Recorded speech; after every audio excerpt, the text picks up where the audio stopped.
Igan, isa ang patay sa sunog sa pabrika ng plastik sa Giginto, Bulacan.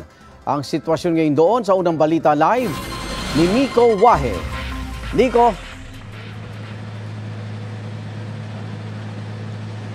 Igan, magandang umaga. Alas 12 ng hating gabi kanina na sumiklab ang sunog sa industrial compound na ito sa Giginto, Bulacan.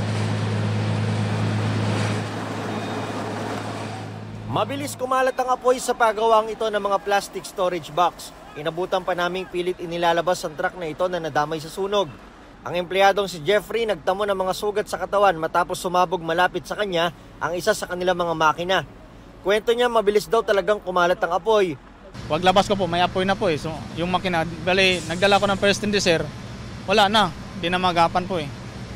Anong pagsabog po? Wala. Hindi ko na magapan. Gapang na lang ako eh. Wala ko nakakita eh. Buti na nga lang daw at nakalabas pa siya. Ang isa kasi niyang kasamahan na sekretary, na-trap sa loob. Ayon sa tiyuhin ng biktima, nakatawag pa raw ang biktima para humingi ng tulong.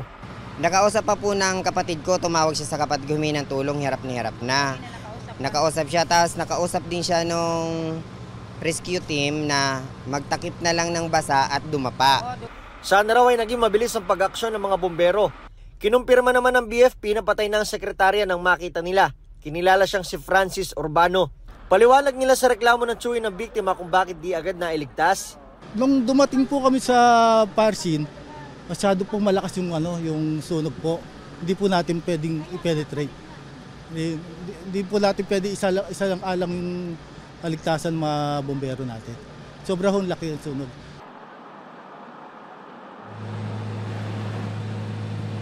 Igan, ayon sa BFP, under control ng apoy mula pa kaninang alas 5 ng umaga. 2 pabrika ang nadamay sa sunog. Hinihintay naman ng SOCO para iproseso ang bangkay ng biktimang natrap sa loob. Live mula rito sa Giginto, Bulacan, ako si Nico Wahe para sa GMA Integrated News. Igan, mauna ka sa mga balita. Mag-subscribe sa GMA Integrated News sa YouTube.